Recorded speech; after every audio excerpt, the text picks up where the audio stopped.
1 अप्रैल को ये घटना घटी। हम लोगों ने जब मोबाइल पर ये देखा कि समेली के पास पोठिया थाना में एनएच पर हाइवा और इसके स्कॉर्पियो में टक्कर हो गया, दोनों घायल हैं। बहुत दुख हुआ। हम तुरंत प्रवीण जी के घर पर भी गए, वहाँ के लोगों से जानकारी लिए, कहा कि हालत ठीक है, ये लोग भागलपुर में भर्ती हैं। जानकारी हो गई। उसके बाद हम लोग ईश्वर से मनाते थे कि दोनों जल्दी स्वस्थ हो जाए, आ जाए, ठीक है।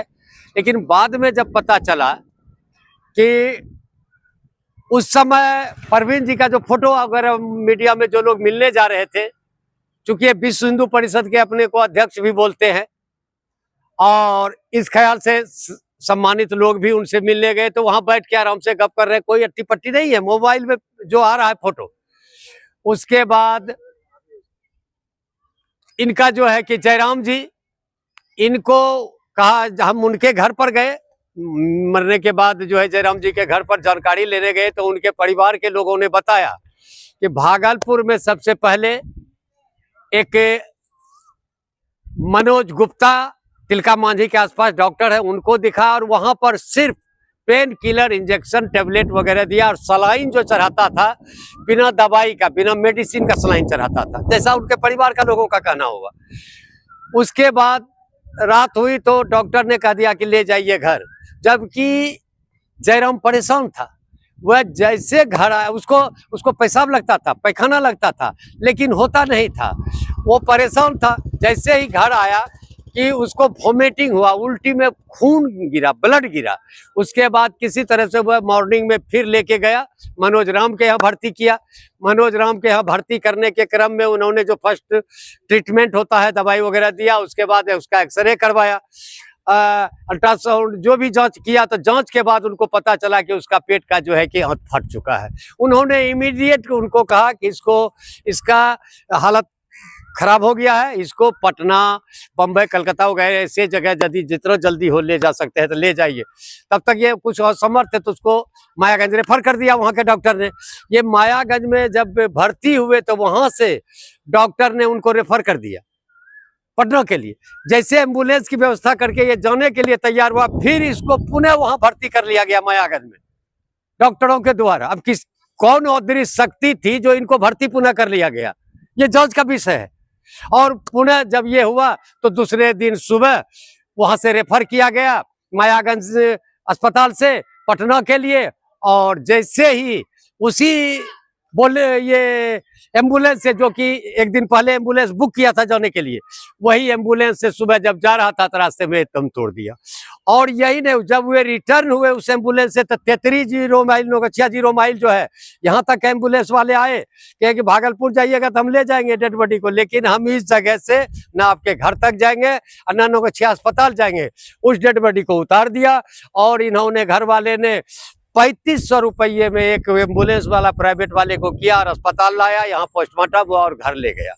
मेरा स्पष्ट कहना है कि जो व्यक्ति 25 वर्षों से भाई प्रवीण जी के यहाँ एक परिवार का सदस्य बन के था, मात्र 8000 रुपया महीना पर, जिसको कि ऑलरेडी 8000 रुपया महीना का आप जोड़ लीजिएगा, 250 पौने 300 रुपया रोज पड़ता है, जबकि 24 घंटा वहां पर ड्यूटी देता था।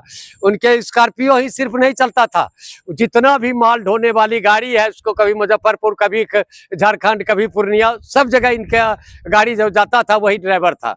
आज जिस व्यक्ति का यदि प्रॉपर इलाज होता, उसका मरना जीना वो अलग बात है, लेकिन जैसे ही उसको भर्ती किया गया उसी समय उसका एक्सरे होता, अल्ट्रासाउंड होता, प्रॉपर मेडिसिन चलता, बच भी सकता था।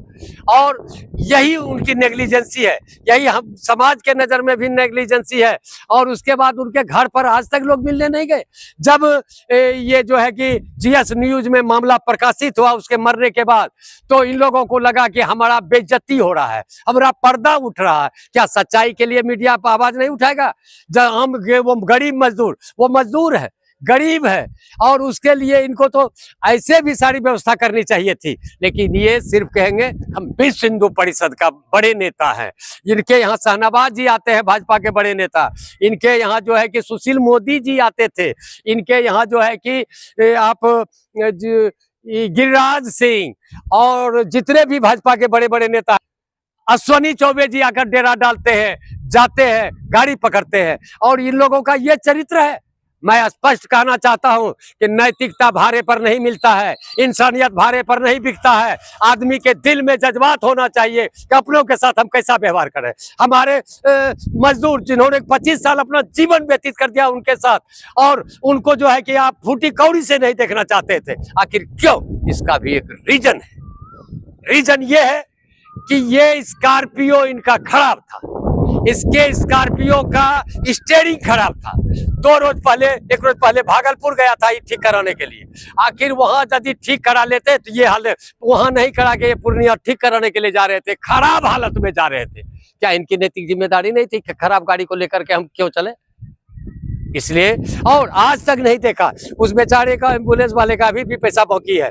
कटिहारी में कर्जा लेकर के, पैसा लेकर के वह गया है। क्या आपने 1 रुपये का मदद किया है? और झूठा ढिंडोरा पीट रहे हैं कि हमने ये मदद किया, वो मदद किया है, तो फिर ये शिकायत क्यों? यदि मदद किया जाता और उसके बच्चे से फोन पर बात करके हाँ टेप कर, ये नहीं होगा। सच्चाई की लड़ाई लड़ी जाएगी। और भाई राजेंद्र यादव अभी भी रिक्वेस्ट करता है भाई प्रवीण जी से, ईश्वर आपको जल्द स्वस्थ करे, लेकिन अपना कर्तव्य निभाइए जयराम जी के बाल बच्चे के साथ। और उन्होंने अपनी जिंदगी आपके यहाँ खपा दिया, होश आया तो आपके यहाँ और मरा तो आपके यहाँ से गया। इसलिए आपका यह नैतिक कर्तव्य है कि उस बच्चे, उनके परिवार को देखिए।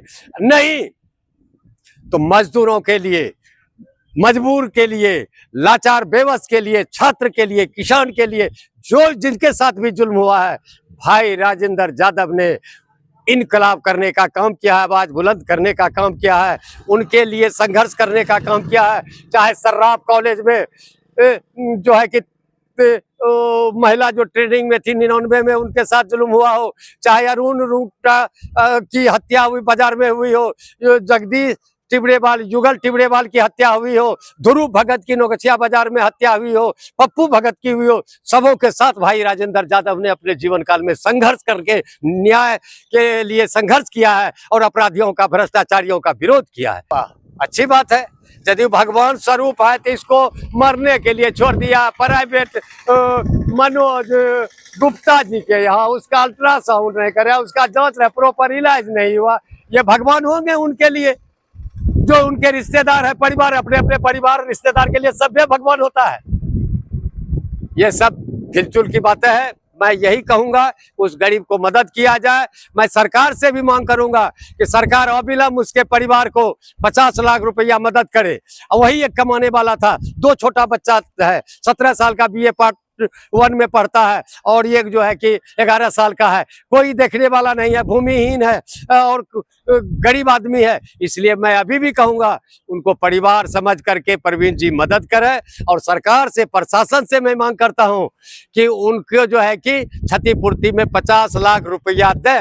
चूंकि वह ड्यूटी करते हुए मरा है, वह एक्सीडेंट में मरा है, वह किसी अपराध में नहीं गया है।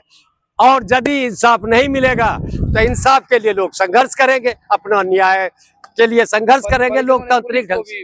आवेदन दिया है? हाँ, परिवार के लोगों से मैं कल मिलने गया था, मैं उनके घर पर मिला सारे लोगों से। उन लोगों ने कहा कि हम लोगों ने आवेदन दिया, लेकिन गोपालपुर पुलिस ले नहीं रही थी, लेकिन हमारे ही परिवार के कुछ सर्विस में है, दरोगा में, उन लोगों ने उनसे बात किया तो मेरा आवेदन लिया, लेकिन अभी तक कुछ किया नहीं है।